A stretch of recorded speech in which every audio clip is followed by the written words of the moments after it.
Good evening and welcome to Superintendent's Corner. My name is Richard Safier and I welcome you. This is an opportunity to talk about the issues facing the Gloucester Public School District, its successes, its challenges, and most importantly, the people that are responsible for making the day-to-day decisions. Today we have a new member of our administrative team, the new principal at Beeman Memorial Elementary School, Miss Jodi Gennodie. Hello, I'm very excited to be here. Greetings and thank you very much for coming on. I appreciate it. Great. So, as is customary, let's start off just a little bit with your background. Tell us a little bit about yourself, please. Sure, absolutely. So, 24 years ago, I started as a fifth grade classroom teacher in Beverly. About 11 years into that, I transitioned and became the first literacy coach in Beverly.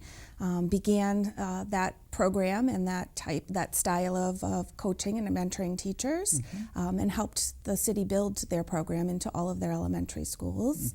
6 years ago, I moved on to the Revere Public School System and became principal of the Abraham Lincoln Elementary School, where I was for the past 6 years before coming on board here at Gloucester. Terrific, and we appreciate your coming on board, especially bringing that experience with you as well.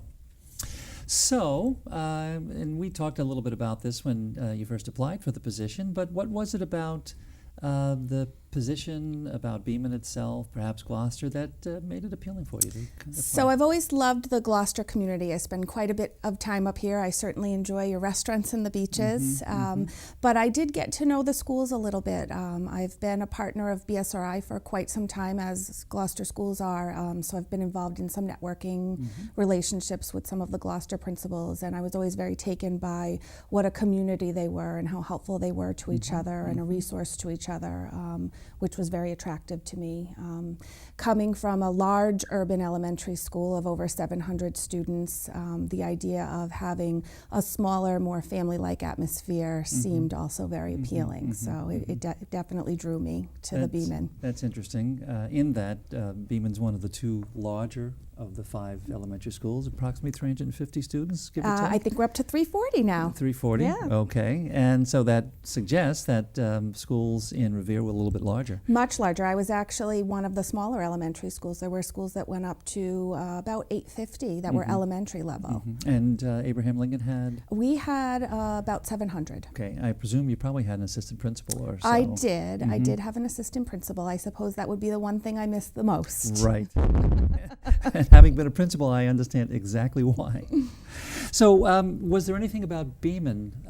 You spoke about the context, and I know that when you've met with the principals, there was some familiarity, as you just described. Did you do a little bit of research about Beeman? You have a sense of that particular school? I did. I actually, as I mentioned, I was in a networking group and knew Ellen Sibley pretty well through those kind of contacts. So I was very attracted to the idea that they used many of the resources that I found to be particularly helpful.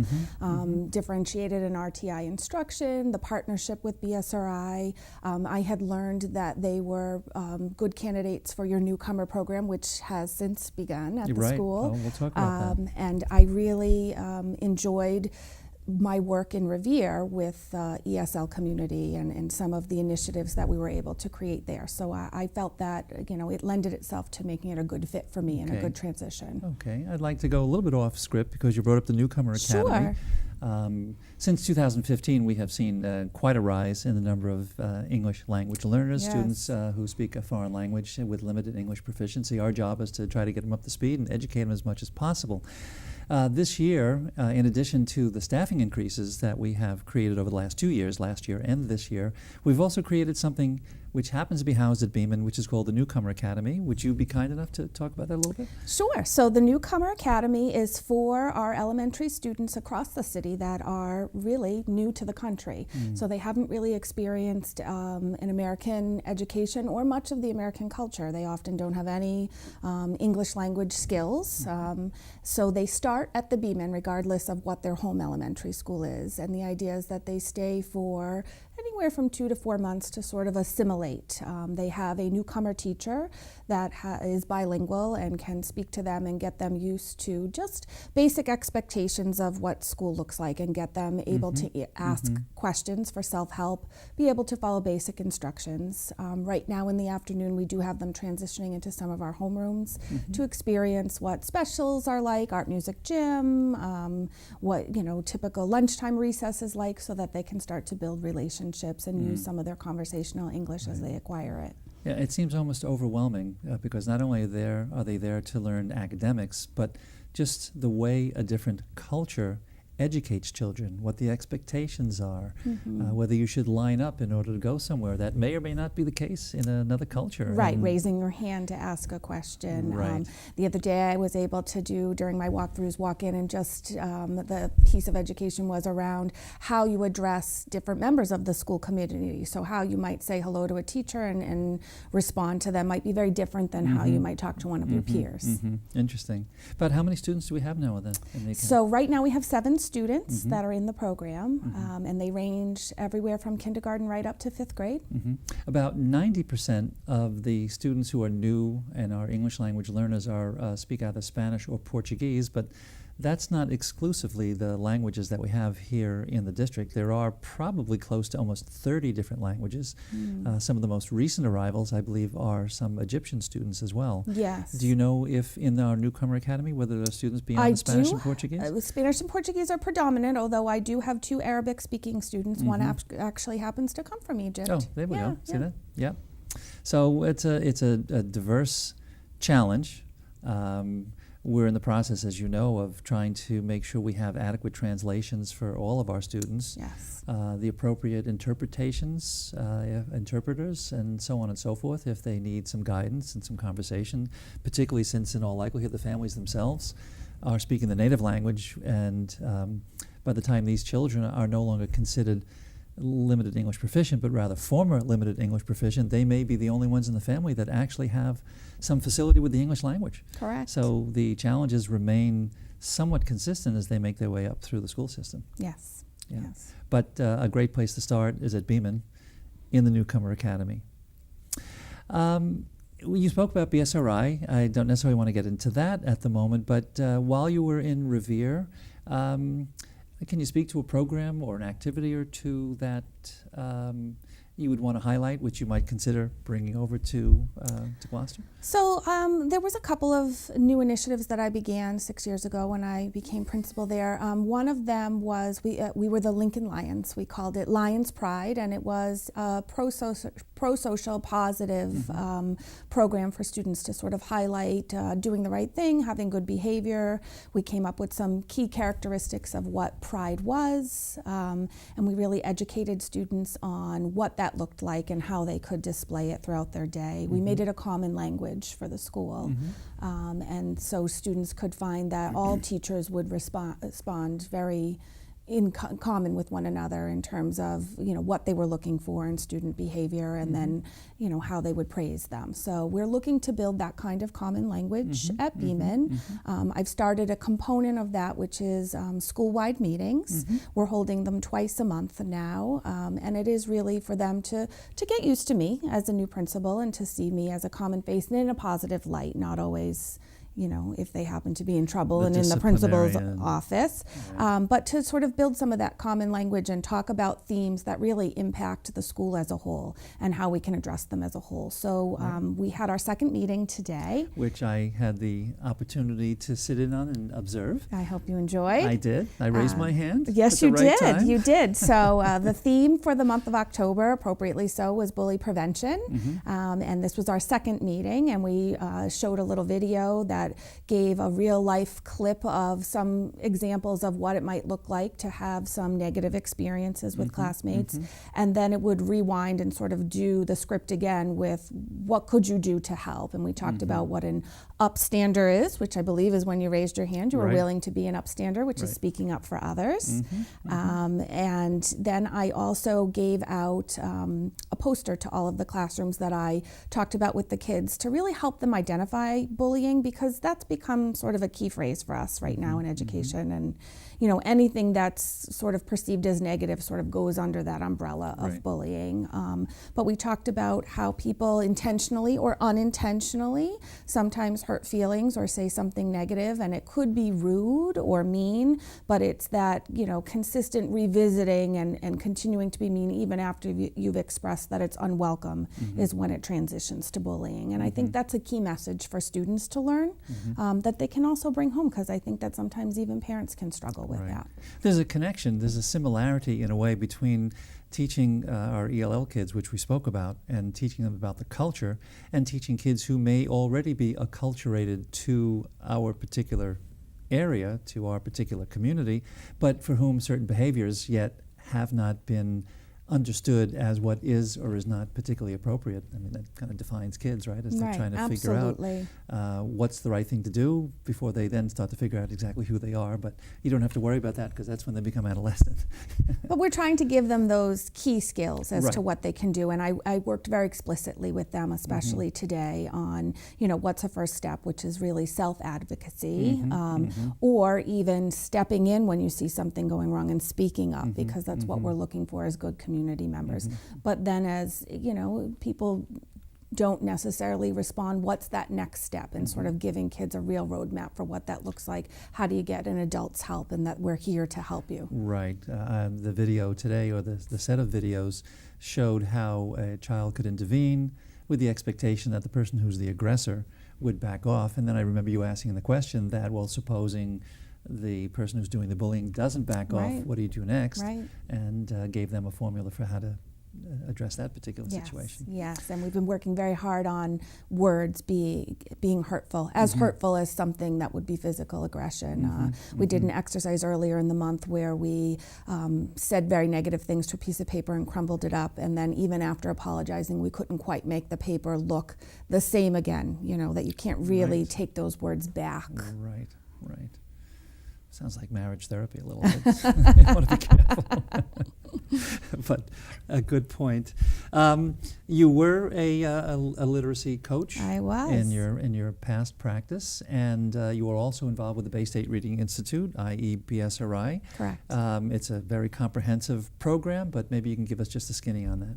Sure. So I've been involved with them for 12 years, and they're an excellent partner in terms of coming into our schools and doing some professional development on best practices in literacy instruction, and what's new out there in terms of research for how to help kids progress. They have a great coaching model. There's a coach for the literacy coach in each building, as well as the principal, in terms of what is it that we're looking for when we're walking through classrooms, and what kinds of feedback are we giving to teachers to make sure that we're moving the agenda forward of getting students to become better at ELA skills all the way around. So it's reading, it's writing, it's identifying where the breakdown is, and then what interventions we can use to sort of close those learning gaps.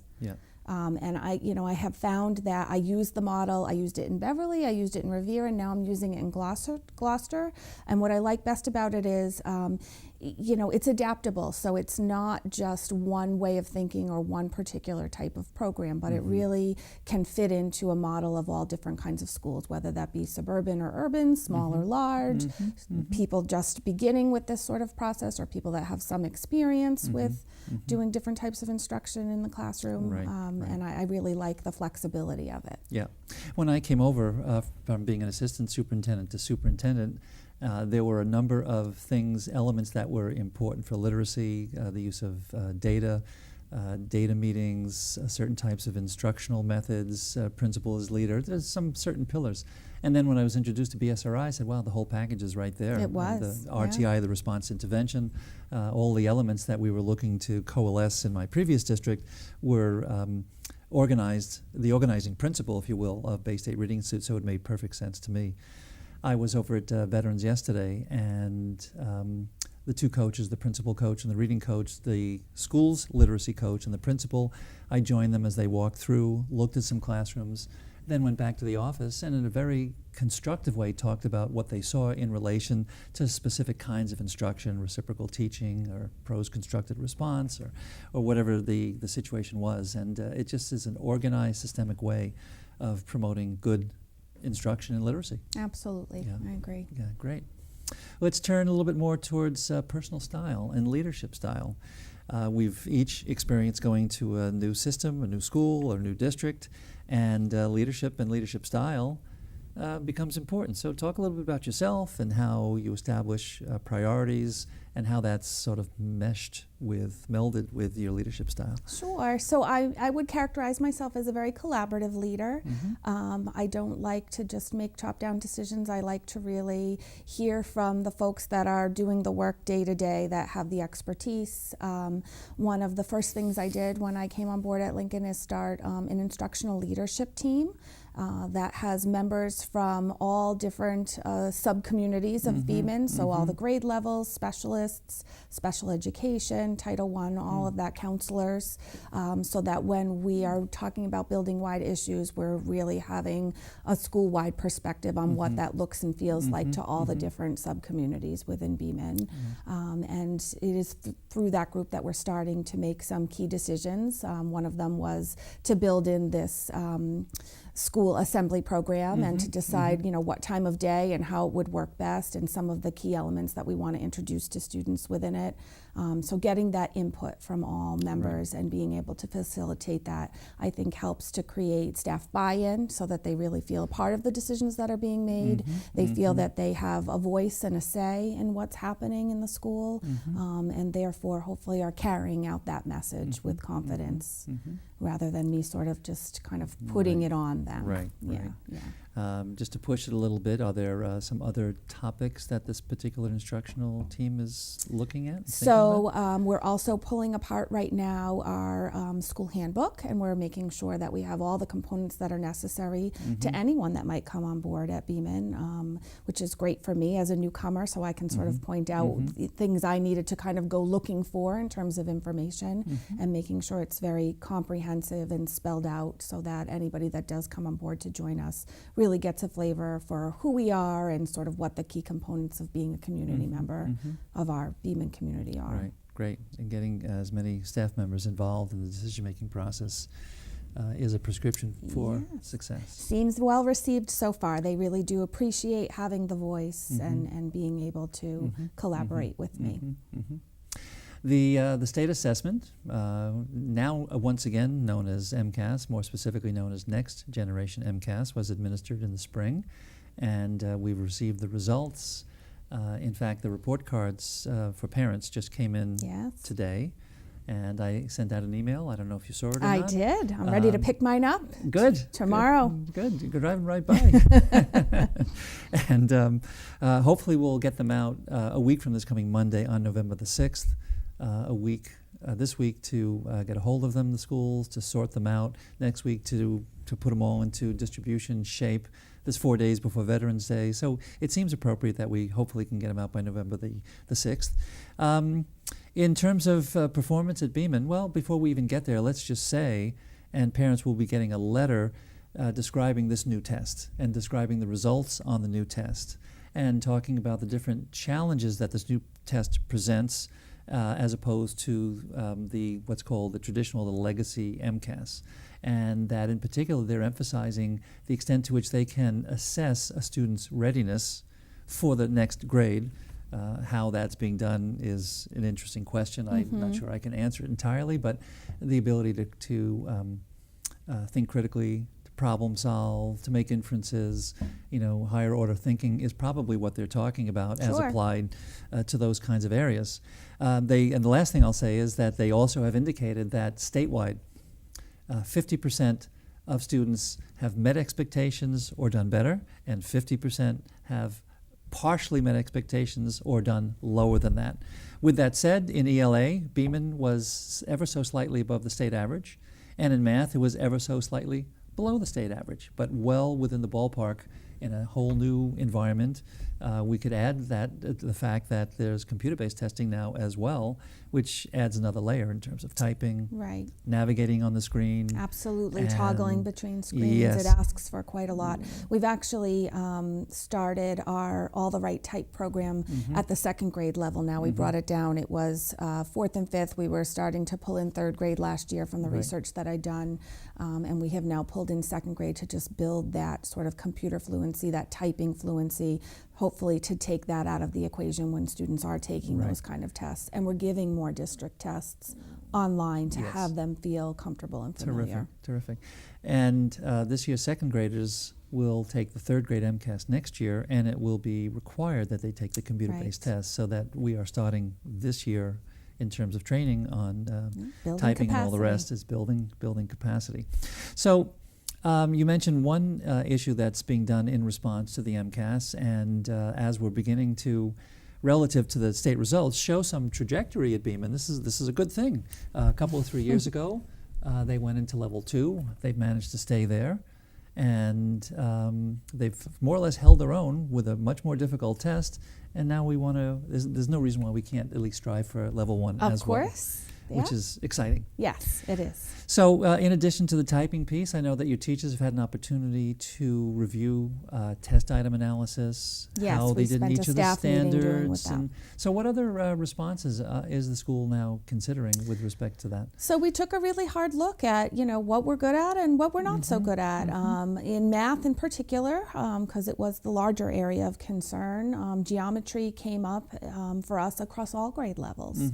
And we talked even with our kindergarten, first and second grade about how they lay that foundation and how they build a capacity for that. We have some plans that involve our math coach to do some trainings and some professional development on bringing geometry instruction into the classroom, some supplemental ideas. We're even thinking about planning a geometry fair where students can highlight some of the key features that they learn through report writing, through projects, different ways that they can share their learning. Math and report writing?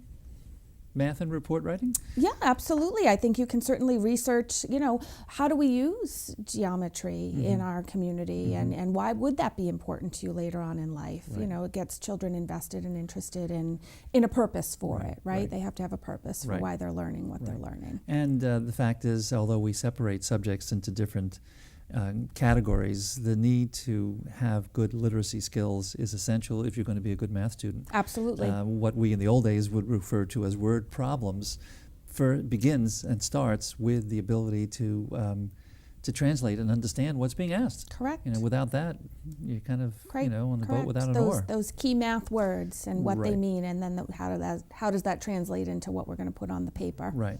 With respect to the geometry, were there any issues with scope and sequence? Scope and sequence, of course, I know you know, but scope and sequence being what's taught when during the particular school year to ensure that there's an adequate amount of time for each topic and that we cover the necessary topics which are going to be assessed. Were there any scope and sequence issues at Beeman? So, it certainly came out that geometry did fall a little bit later in the year, a little closer to testing. So depending on whether we were right on track with that or not, it might have bumped into that testing window. And so we're talking about ideas for how do you bring it in when it's not even quite in the scope and sequence, but how do we continue that conversation so that it's alive and well and something that's discussed all year long, so that it's very familiar to children when it does come to testing time. I've got this thing. I don't know if I'll ever do it, but every so often I tell myself, go back and reteach yourself geometry. There's just something about it that I think is fascinating. Sure. And the last time I encountered it, I think it was in 9th grade. But I don't know. Maybe I'll get to it. Maybe there you go. Well, you'll have to come to our geometry fair. Absolutely. Maybe you can learn something new, right? Or at least reactivate some previous knowledge. Right. It's got to be some sort of angle to this, but never mind. Yeah. All right. So do I want to ask you how schools continue to maintain growth? I think that there always has to be a sense of urgency, and I think as the leader of the school, that's my job. And I do that through analyzing data, data meetings coming alive. It's not just the MCAS, but throughout the year we have some district assessments and some thermometer checks to see how students are doing, and we have some honest conversations about, who's making the mark, who's not making the mark, who's just above the mark, but could be really excellent if we just gave them that extra push, because there's all three of those areas and having, some real brainstorming sessions on what that then looks like in the classroom and how we get that work done. Education's become really challenging. It's not just, it might just be that one topic, but it has to be taught almost in 3 or 4 different ways to reach all the learners that we have in our classroom today. That differentiation piece is key. I was about to say, it's stand and deliver is a nice term, but in today's, it's not reality with today's today. diversity, it's not really real. Right. And differentiation means differentiating content, means differentiating the way the teachers instruct, and even the way kids are assessed, right? Absolutely. I don't know if I missed anything, but those are at least the big 3, as I understand it. Yeah, great. So, revisiting that on a continuous cycle is the way to really get people to continue to progress and to really be reflective and think about their teaching and then how they can go back and make it better again. It's gone are the days of this was my theme in September and October, and it just stayed that way from year to year. Now it's changing. It's changing throughout the year. It's changing year to year by the cohort of students that you have in front of you. So it's That's a good segue to what I'm thinking while I'm listening, and the word that comes to mind is intimacy, meaning teachers need to be intimate with the data. They need to be intimate with each particular child, their needs, and how they learn, which is a learning process for the teachers. And they need to be intimate with the nuances of instruction, how they're instructing. Another word that comes to mind is deliberate. It's a question of becoming increasingly more conscious of what you're doing in response to what those particular children's needs are.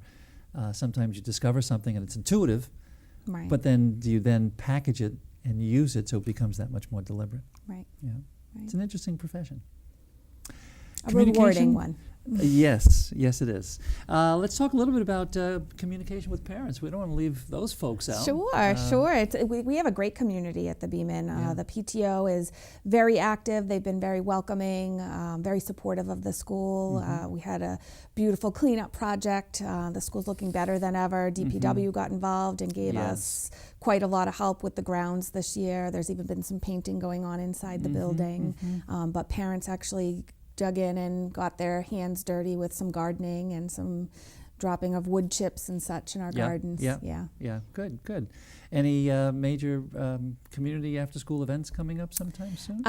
So we have the holiday fair coming up in early December. We just last Friday had our trunk or treat. Trunk or treat? Yes, where parents got to creatively decorate their trunks and hand out candy. The children came back to school in the evening on Friday in their costumes, and they kind of went around the Beeman circle to all the different trunks. I had to hand it to the parents. There was a gumball machine, a graveyard, a giant mouth with a rolling tongue that you kind of walked up to and grabbed your piece of candy. The kids loved it. They really did. So they're really a very active and very creative group of people, and they've been very welcoming to me. I appreciate that. That's great. Well, that perhaps serves as a segue towards our closing, and I want to thank you for coming on the show. I want to thank you for coming to the district. I think we really have an opportunity to take a school, which is a great school, and make it even better. It is. And it is a wonderful school. It's great to be a part of that, and I look forward to sharing that experience with you. Thank you. So thank you as well. And for this evening, that is this segment of Superintendent's Corner, and thank you and good night.